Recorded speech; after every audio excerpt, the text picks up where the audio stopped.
الدرس في أحكام الحج وفضائل الحج في الوعظ والإرشاد. الحمد لله وكفى والصلاة والسلام على خاتم الأنبياء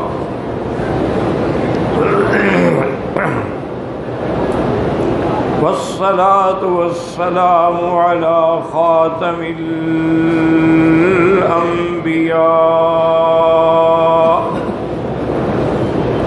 سيدنا وحبيبنا محمد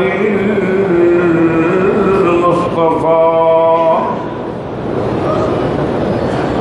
وعلى آله المجتبى وأصحابه النجباء. اللهم صل على سيدنا محمد النبي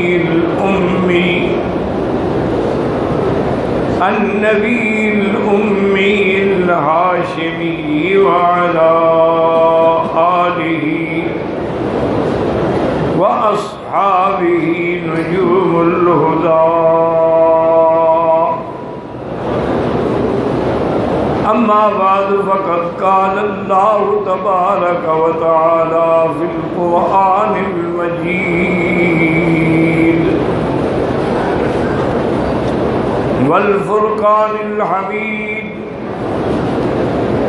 أعوذ بالله من الشيطان الرجيم. بسم الله الرحمن الرحيم.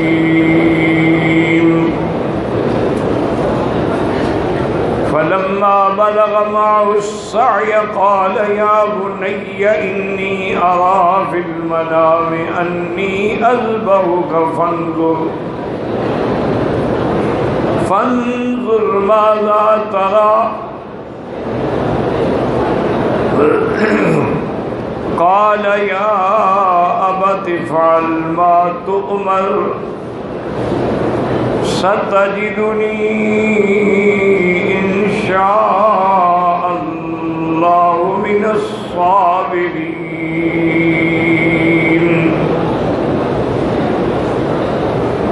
قال النبي صلى الله عليه وسلم: من حج لله فلم يرفث ولم يفسق رجع كيوم ولدته أمه أو كما قال النبي صلى الله عليه وسلم. صدق الله العلي العظيم وصدق رسوله النبي الكريم ونحن على ذلك لمن الشاهدين ومن الشاكرين والحمد لله رب العالمين. رب اشرح لي صدري ويسر لي أمري واحلل عقدة من لساني يفقهوا قولي. رب زدني علما. سبحانك لا علم لنا إلا ما علمتنا إنك أنت العليم الحكيم. برادران اسلام، واجب الاحترام بزرگوں، دوستوں، بھائیوں، عزیز نوجوانوں، اللہ تبارک و تعالیٰ کے کلام مقدس میں سے ایک آیت مبارکہ اور آقا انعامدار حبیب کبریاء سیدنا محمد مصطفیٰ وعلی آلہ واصحابہ وسلم تسلیما کثیرا کثیرا کہ فرامین مبارکہ میں سے ایک حدیث تلاوت کی ہے. دعا فرمائیں کہ اللہ تعالیٰ اس عاجز کو مالاحل صحت عافیت عاجلہ دائمہ اور حق بات کہنے کی توفیق عطا فرمائیں. آپ کو سننے سمجھنے کی اور ہم سب کو مل کر حق پہ چلنے کی توفیق عطا فرمائیں. پروردگار عالم تمام آنے والوں کی حاضری، حج، عبادات، زیارات، صدقات، خیرات منظور و مقبول فرمائے. درس سے پہلے میں یہ عرض کرتا ہوں کہ حضرت میاں مسعود احمد دین پوری دامت برکاتہم کے بڑے صاحبزادے جو تھے میاں زبیر، ان کی وفات ہوئی، آج جنازہ تھا۔ دعا فرمائیں اللہم اغفرہ وارحمہ وتجاوز عنہ وادخلہ فی الفردوس الاعلی۔ اللہ ان کے درجات بلند فرمائیں اور پسماندگان کو صبر جمیل عطا فرمائیں، اور یا اللہ جتنے لوگ شہید ہو گئے، فوت ہو گئے، ان سب کی قبروں پہ کروڑوں رحمتیں نازل فرما، اور ان سب کی قبروں کو باغ جنت بنا، اور جتنا زندہ ہیں ان کی ہدایت کا فیصلہ فرما، اور آخری وقت میں آخری کلمہ زبان پہ جاری فرما لا الہ الا اللہ محمد رسول اللہ۔ میں نے کل سابقہ دروس میں حج کے بارے میں کچھ باتیں کی تھی۔ پہلی بات تو یہ تھی کہ حج کے 3 مہینے ہیں، اور دوسری بات کیا تھی کہ حج کی 3 قسمیں ہیں، قران ہے، تمتع ہے، افراد ہے۔ اللہ جو بھی نصیب کرے الحمدللہ۔ اور اسی طرح عرض کیا تھا کہ حج کے اندر منا میں بھی 3 راتیں ہیں، اور اسی طرح عرض کیا تھا کہ طواف زیارت کے بھی 3 دن ہیں، یعنی 10، 11 اور 12 حنفی مسلک میں، باقی ائمہ کے نزدیک بعد میں بھی جائز ہے۔ اور اسی طرح بالاتفاق جس طواف کے بعد صفا مروہ دوڑنی ہے اس کے بھی 3 چکروں میں رمل کرنا ہے۔ ان ساری چیزوں کے بعد میں نے بتلایا تھا کہ حج کے جانے سے پہلے غسل کرنا سنت ہے۔ ہر آدمی کوشش کرے، غسل کرے، بدن کی صفائی کرے، اور اس بات میں نہ رہیں کہ چاند نظر آ گیا یا نہیں نظر آ گیا، پر آپ کر سکتے ہیں، جامت بھی کر سکتے ہیں، ہر چیز کر سکتے ہیں۔ وہ تو افضل اور مستحب ہے ان لوگوں کے لیے جو حج پہ نہیں آئے ہوئے۔ غسل کر لینے کے بعد مردوں کے لیے افضل کیا ہے کہ 2 چادریں باندھیں اور سفید ہوں اور سلی ہوئی نہ ہوں، لیکن مجبوری ہے، سلی ہوئی ہے تو وہ بھی جائز ہے۔ اگر کسی کے پاس سفید چادریں نہیں، لنگی ہے، تولیہ ہے، وہ بھی جائز ہے۔ اور عورتوں کے لیے کوئی احرام نہیں ہوتا، جو ان کے کپڑے ہیں وہی احرام ہے، وہ بھی غسل کریں گی۔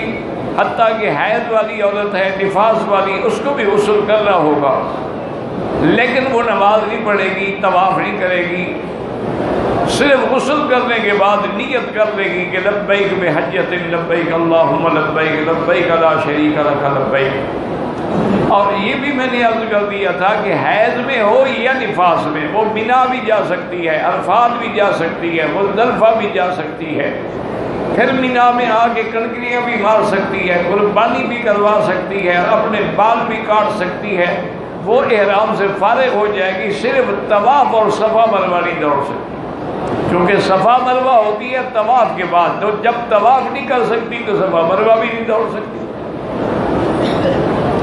ورنہ ایک مسئلہ یہ ہے کہ ایک آدمی نے طواف تو کر لیا لیکن صفا مروہ میں بے وضو ہو گیا، تو وہ صفا مروہ بغیر وضو کے بھی ہو سکتی ہے، لیکن طواف نہیں ہو سکتا، چونکہ طواف جو ہے وہ نماز کے حکم میں۔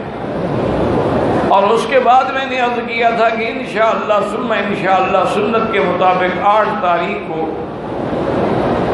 ظہر سے پہلے ہم نے احرام باندھ کے نیت کر کے لبیک پڑھتے ہوئے منا میں پہنچنا، اور منا میں ہم نے 5 نمازیں پڑھنی ہیں، ظہر بھی، عصر بھی، مغرب بھی، عشاء بھی، اور پھر 9 تاریخ کی فجر۔ یہ سنت ہے، افضل ہے، اعلیٰ ہے، اولیٰ ہے کہ 9 تاریخ کو فجر کی نماز پڑھنے کے بعد جب سورج نکلے، اور سورج جو ہے وہ اس کی تھوڑی تھوڑی یعنی جیسے روشنی یا دھوپ جو ہے وہ جبل ثبیر، یہ 3 پہاڑ ہیں، ایک جبل ثبیر ہے جو منا میں ہے، ایک جبل قضا ہے جو مزدلفہ میں ہے، ایک جبل رحمت ہے جو عرفات میں ہے۔ تو ان باتوں کو یاد رکھیں کہ پھر وہ عرفات کی طرف روانہ ہوگا۔ اور میں نے یہ بھی عرض کیا تھا کہ منا کو منا یا منا کیوں کہتے ہیں کہ وہاں اللہ تبارک و تعالیٰ کے حکم سے قربانی کا خون بہایا جاتا ہے کہ میں تہرا کو بحد دم وہاں جب خون بہایا جائے اس وجہ سے تمنا منا منا اس کا نام ہو گیا۔ اور اسی ضمن میں عرض کر رہا تھا کہ سیدنا ابراہیم الخلیل علیہ الصلوۃ والتسلیم نے خواب دیکھا۔ فلما بلغ معه السعي قال يا بني إني أرى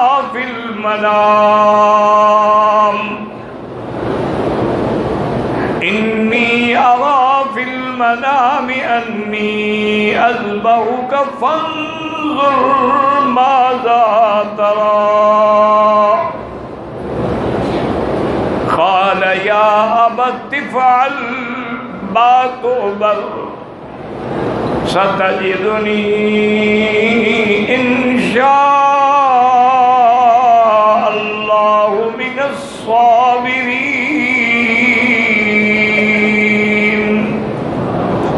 حضرت ابراہیم نے خواب دیکھا اور اپنے بیٹے کو لے کے مینا کی طرف چلے تو جہاں جمرۃ العقبہ ہے وہاں شیطان نے آ کے روکنے کی کوشش کی اور آپ نے اللہ کے حکم سے اس کو کنکریاں ماری، اللہ اکبر اللہ اکبر، رغما للشیطان ولجل الرحمن، وہ ہٹ گیا پھر آ گیا، پھر کنکریاں ماری وہ ہٹ گیا پھر آ گیا، پھر کنکریاں ماری آخر وہ ہٹ گیا۔ مایوس ہو گیا اب ابراہیم اپنی بات پہ قائم ہیں، وہ نہیں ہٹیں گے پیچھے۔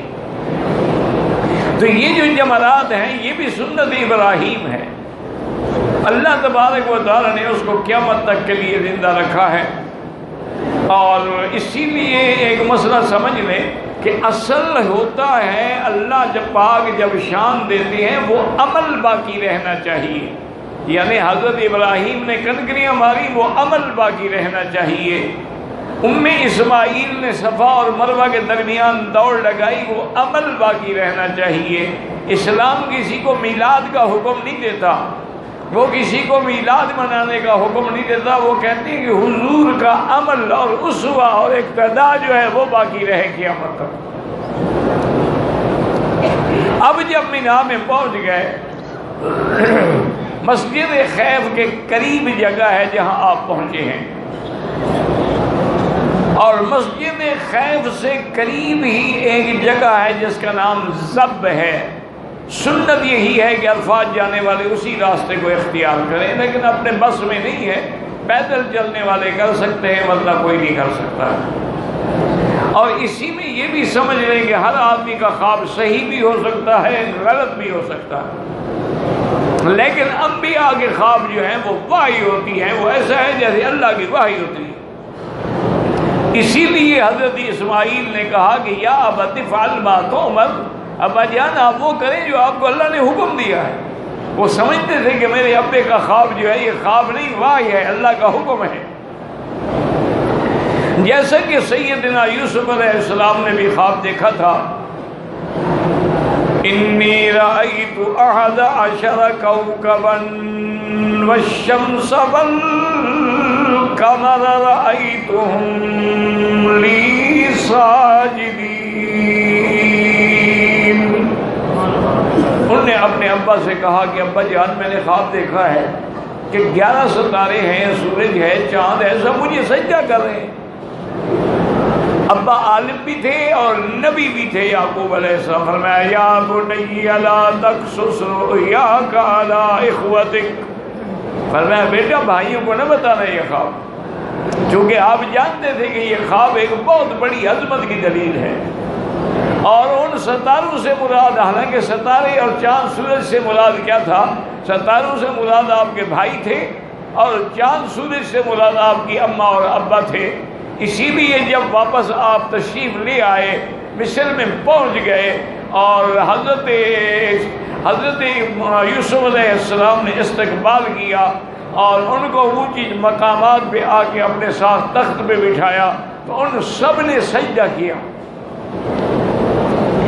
تو اس پر حضرت یوسف نے کیا کہا؟ یا ابت ھذا تعویل رؤیای من قبل قد جعلها ربی حقا۔ انہوں نے کہا ابا جان یہ میرا وہی خواب ہے جو میں نے عرض کیا تھا، آج اللہ نے اس کی تعبیر پوری کر دی ہے کیونکہ وہ نبی کا خواب ہے اور نبی کا خواب کبھی غلط نہیں ہو سکتا ہے، تو اس لیے وہ خواب بھی پورا ہوا۔ لیکن مشکل یہ ہوتی ہے، یاد رکھیں کہ ہماری برادری جو ہے نا جی، اللہ ہمیں بھی انہیں بھی اور ہر مسلمان کو ہدایت دے، دعا کریں، اور جتنے دن مکہ مدینے میں ہیں سب کی ہدایت کے لیے دعا کریں، کسی کو بد دعا نہ کریں، کسی پر عذاب کی دعا نہ کریں، کسی کی ہلاکت کی دعا نہ کریں، بلکہ یہ دعا کیا کریں کہ یا اللہ سب کو ہدایت عطا فرما۔ انہوں نے بھی ایک مسئلہ گھڑ لیا، ہر آدمی انتظار میں ہوتا ہے نا، موقع ملے میں مسئلہ بناؤں۔ انہوں نے کہا کہ دیکھو جناب، حضرت یوسف علیہ السلام کو والدین اور بھائیوں نے سجدہ کیا، آدم علیہ السلام کو اللہ کے فرشتوں نے سجدہ کیا، اگر یہ سجدہ ناجائز ہے اور کفر ہے اور شرک ہے اور بدعت ہے تو پھر وہ کیوں کیا؟ اگر ان کا کرنا جائز ہے تو ہمارا بھی سجدہ جو ہے وہ قبروں پہ جا کے اپنے مرشد کو، اپنے پیروں کو زندہ یا مردہ کرنا بھی جائز ہے، کیونکہ وہ بھی تو اولاد آدم ہیں۔ جیسے اللہ نے آدم کو شرف دیا ہے تو اللہ نے اپنے اولیاء کو بھی تو شرف دیا ہے۔ لیکن یاد رکھیں کہ ایک تو سب سے پہلی بنیادی بات یاد رکھیں کہ جھوٹ ہوتا ہے، وہ چل نہیں سکتا۔ بھائی اگر آدم علیہ السلام کو فرشتوں نے سجدہ کیا ہے، وہ تو آسمانوں پہ کیا ہے، تم زمین پہ کیوں کر رہے ہو؟ تم بھی جب آسمانوں پہ جاؤ نا، پھر سجدہ کر کے دیکھنا فرشتے کیسے ٹھیک کرتے ہیں۔ اور نمبر 2 یاد رکھیں کہ فرشتوں نے جو سجدہ کیا ہے وہ احترام اور عزت اور عظمت سے اپنے منشے سے کیا ہے یا اللہ کے حکم سے کیا ہے؟ اللہ نے حکم دیا تھا ان کو، فَإِذَا سَوَّيْتُهُ وَنَفَخْتُ فِيهِ مِن رُّوحِي فَقَعُوا لَهُ سَاجِدِينَ۔ اللہ نے حکم دیا کہ جب آدم کو میں پیدا کر دوں، روح پھونک دوں، مقام دے دوں، عظمت دے دوں، تو اللہ کے حکم سے انہوں نے سجدہ کیا ہے۔ اور اسی طرح یاد رکھیں کہ اگر یوسف علیہ السلام کے بھائیوں نے سے، وہ بھی اللہ کا حکم ہے کہ وہ خواب ہے نبی کا، تمہیں تو اللہ نے حکم نہیں دیا کہ سجدہ کرو، تمہیں تو اللہ نے یہ حکم دیا ہے کہ لا تسجدوا للشمس ولا للقمر واسجدوا للہ الذی خلقہن ان کنتم ایاہ تعبدون۔ کسی سورج چاند کو سجدہ نہ کرو، سجدہ کرنا ہے اس ذات کو کرو جس نے ان سب چیزوں کو پیدا کیا۔ اچھا وہ کہتے ہیں جی اصل میں یہ تو ہم عظمت کے طور پہ کرتے ہیں، یہ تعظیمی سجدہ ہے، یہ وہ عبادت والا سجدہ نہیں ہے۔ وہ کہتے ہیں وہابیوں کو فرق سمجھ نہیں آتا، وہ جو سجدہ ہے نماز والا وہ تو عبادت کا سجدہ ہے، وہ تو غیر اللہ کو کفر ہے، لیکن یہ تعظیم کے لیے سجدہ ہے، یہ عبادت کے طور پہ نہیں کیا جاتا ہے۔ تو اس کا حل بھی حدیث میں موجود ہے، اگر ایمان ہو اور نیت نیک ہو، کہ صحابہ نے حضور سے عرض کیا، جب نام آئے دروشی تو پڑھ لیا کریں، ایسے نہیں شوق سے پڑھو، اور یاد رکھو پھر قیامت میں یہ درود تمہیں یاد آئیں گے کہ ہم نے مکے میں پڑھے تھے اور حرم میں بیٹھ کے پڑھے تھے، اور ما بین الصلاتین پڑھے تھے، مغرب عشاء کے درمیان میں پڑھے تھے، تو اللہ کے گھر کا، کعبۃ اللہ کا، حرم کا ذرہ ذرہ گواہی دے گا تیری نجات کے لیے۔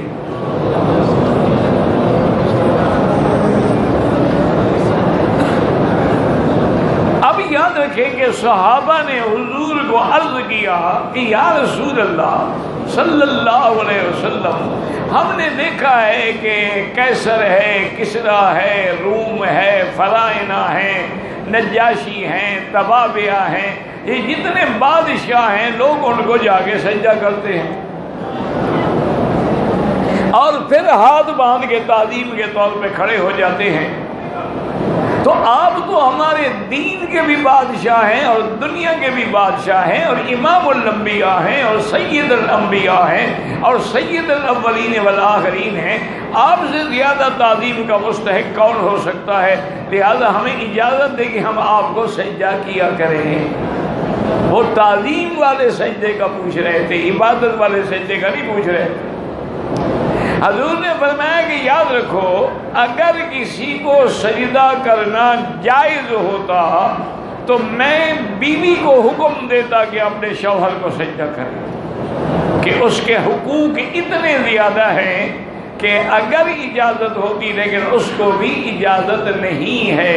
تو اب تعظیمی سجدے کے بارے میں بھی حضور نے نفی فرما دی ہے کہ بھی تعظیم کا سجدہ بھی نہیں ہو سکتا. اور دوسری ایک آسان بات، اللہ کرے کہ کوئی عقیدہ بھی تمہارا ٹھیک ہو جائے انشاءاللہ.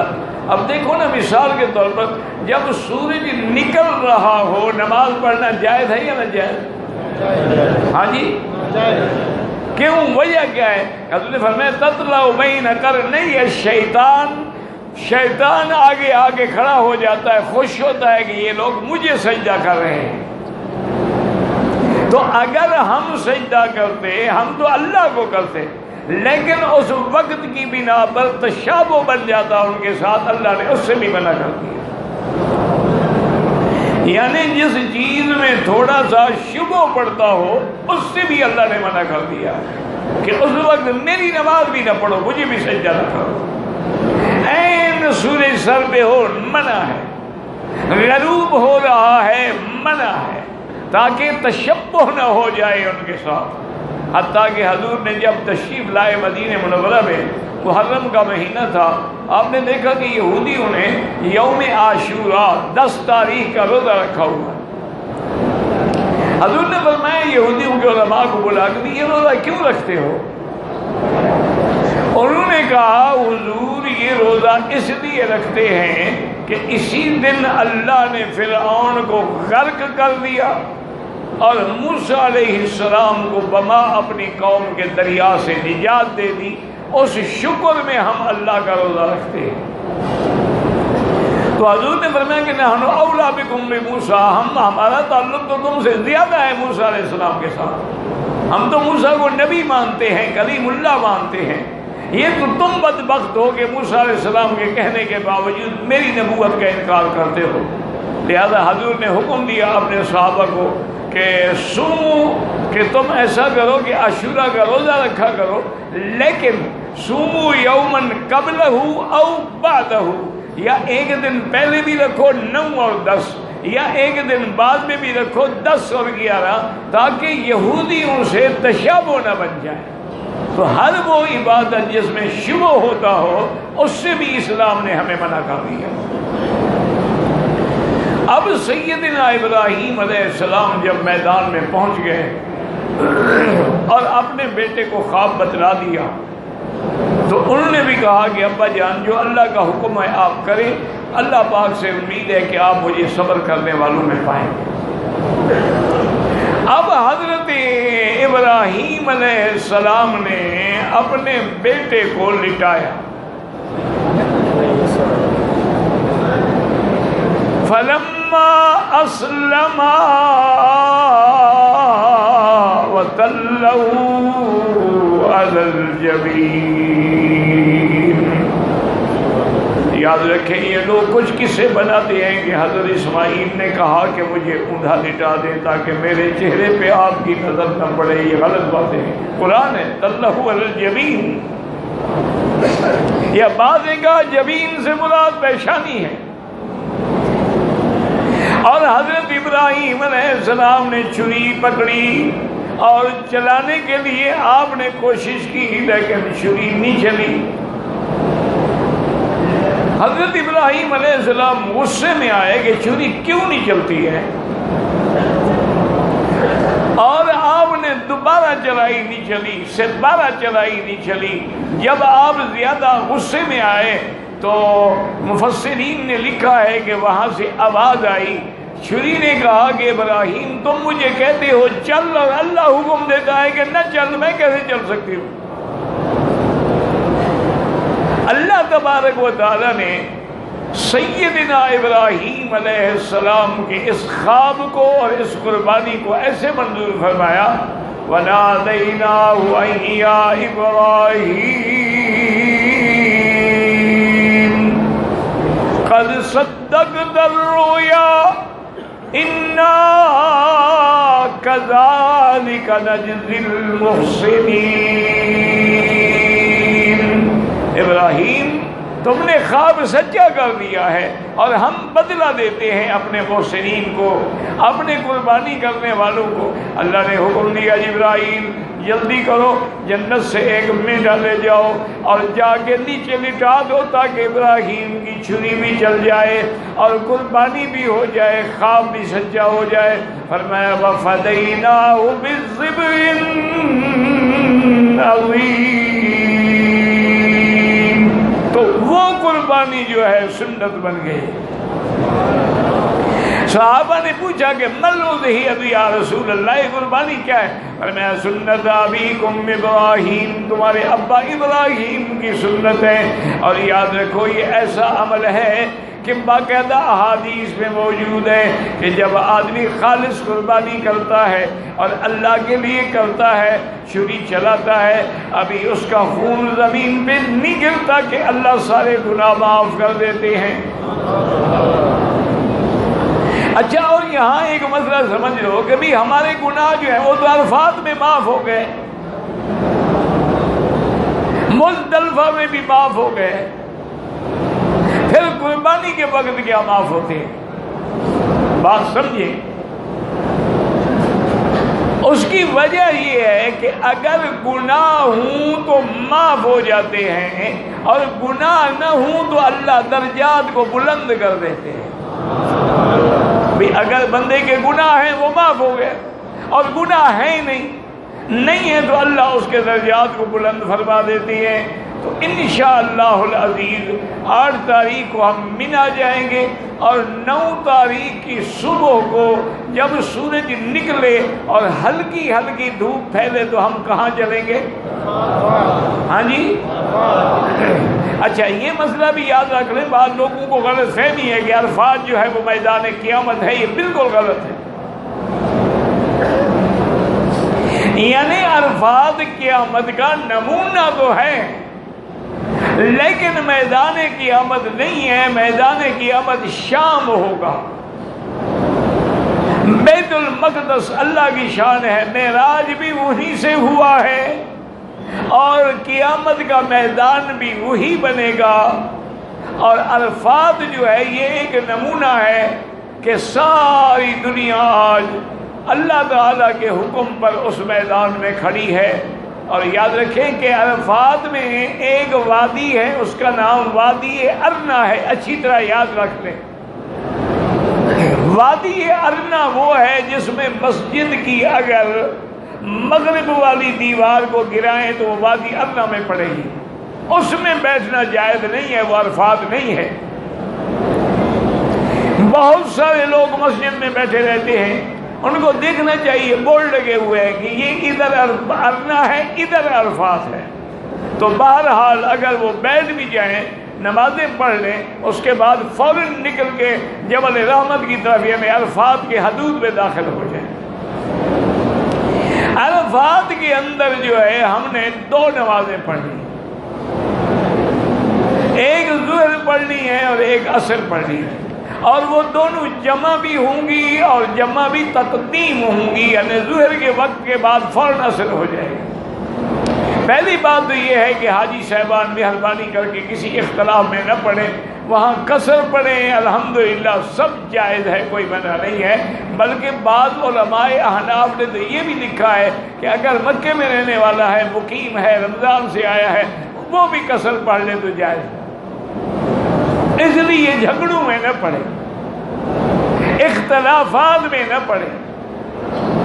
اور نماز کے بعد خطبہ ہوگا، اس کا سننا بھی ضروری ہے اگر موقع ہے، اور اگر وہاں نہ پہنچ سکے تو آپ کے ہر کیمپ میں علماء بھی ہوں گے، نمازیں بھی ہوں گی اور سپیکر کی آواز سے خطبے کی آواز بھی آ رہی ہوگی۔ تو آپ نے وقت جو ہے وہ زوال کے بعد شروع ہوگا. حج کا وقت کب شروع ہوگا؟ زوال کے. اچھا، بعض علماء کہتے ہیں صبح سے، لیکن قول یہ راجح ہے کہ حج کا وقت کب شروع ہوگا؟ اچھا، ختم کب ہوگا؟ جلدی جلدی. ہاں جی یار، اتنی جلدی بھول گئے ہر چیز.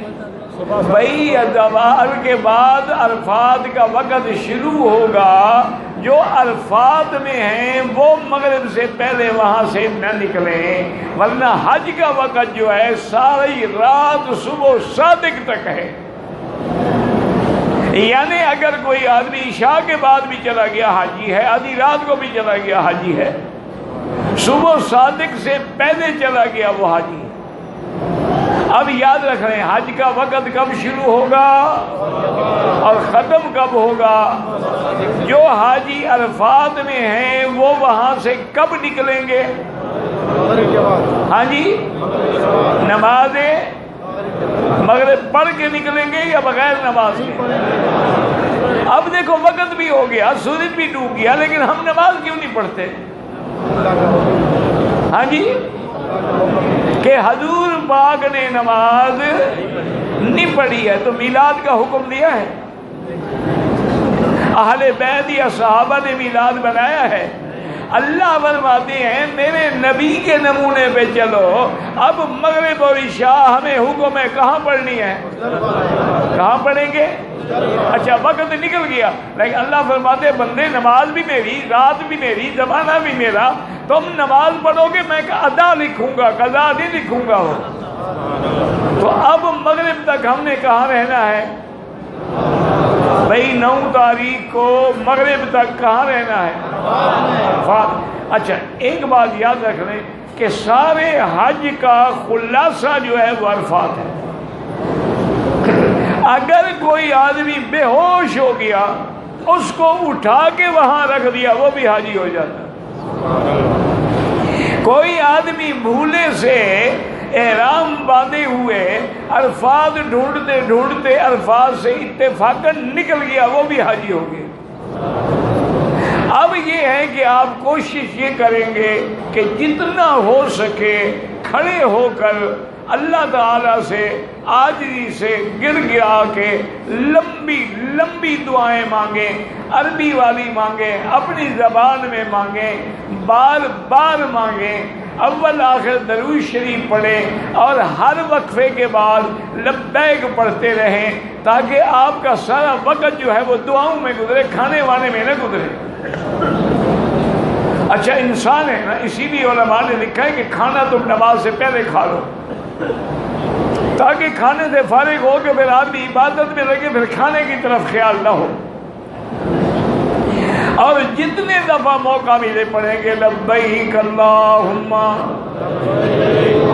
اللہم لبیک لبیک لا شریک لک لبیک ان الحمد والنعمت لک والملک لا شریک لک. اچھا، اس کا کیا معنی ہے لبیک؟ کیا معنی؟ لبیک اللہم لبیک. اللہ فرماتے ہیں حاضری قبول نہیں ہوگی جب تک میری توحید کا اقرار اور شرک کی نفی نہیں کرو گے. لازم آگے کہو گے لبیک لا شریک لک، لا شریک لک. کوئی پیغمبر، کوئی ولی، کوئی نبی، کوئی غوث، کوئی قطب ابدال تیرا شریک. اللہم لبیک لا شریک لک ان الحمد والنعمت لک والملک لا شریک لک. یاد رکھیں، صرف لبیک کا ترجمہ بھی سمجھ لو. اب حج کیا ہے؟ حج وحدت کا نام ہے، حج توحید کا نام ہے، حج اجتماع کا نام ہے، حج عظمت اسلام کا نام ہے، حج آپس کے اتحاد کا نام ہے، حج آپس میں بھائی چارے کا نام ہے۔ اب اسی لیے اگر آپ احرام کی 2 رکعتیں پڑھیں گے تو کیا پڑھیں گے؟ قل یا ایھا الکافرون، اور دوسری رکعت میں کیا پڑھیں گے؟ قل ھو اللہ احد، اور نیت جب کریں گے تو کیا پڑھیں گے؟ لبیک اللہم۔ اب سارا دن دعائیں کرنے کے بعد ہم نے عرفات سے کہاں آنا ہے؟ ہاں جی، اس کو مزدلفہ بھی کہتی ہیں، مشعر الحرام بھی کہتی ہیں۔ اب یہ ضروری نہیں ہوتا ہے کہ ہم عین اسی جگہ پہ پہنچے، وہ سارا میدان عرفات ہے اور سارا میدان مزدلفہ ہے۔ مزدلفہ میں آنے کے بعد اذان 1 ہوگی اور تکبیر 2 ہوں گی۔ ہم 2 نمازیں پڑھیں گے، کون سی؟ پہلے مغرب پڑھیں گے اور اس کے بعد عشاء پڑھیں گے، درمیان میں کوئی سنت وغیرہ نہیں پڑھیں گے۔ نماز سے فارغ ہونے کے بعد اگر کوئی سنت پڑھے تو پڑھ سکتا ہے، لیکن وتر واجب ہے حنفی مسلک میں، وتر ہر حال میں پڑھنے ہو۔ اور یہ مزدلفہ ایک ایسا مقام ہے کہ جہاں حضور نے تہجد نہیں پڑھی۔ وجہ کیا تھی کہ حضور نے اپنی امت پہ شفقت کی کہ امت تھکی ہے اور کل بڑے کام ہیں، لہذا آرام کر دیں۔ تو مزدلفہ میں تھوڑا سا آرام کرنا بھی سنت ہے۔ اور اگر کوئی آدمی معذور ہیں، بوڑھے ہیں، بچے ہیں، عورتیں ہیں یا ڈپٹی والے لوگ ہیں، ان کو اجازت ہے کہ 2 نمازیں پڑھیں اور 12 بجے رات کے بعد مزدلفہ سے نکل کے بھی نہ آ جائیں۔ لیکن جو تندرست ہے ان کے لیے رات کو کہاں رہنا ہے، اور 10 تاریخ کی فجر کی نماز کہاں پڑھنی ہے۔ اگر وہ نہیں رہیں گے تو دم پڑ جائے گی، کیونکہ وقوف مزدلفہ جو ہے وہ واجب ہے۔ اللہ آپ کو اور ہمیں بھی صحیح حج کرنے کی توفیق عطا فرمائے۔ آپ درود شریف پڑھیں، میں آپ کے کچھ مسائل عرض کر دوں۔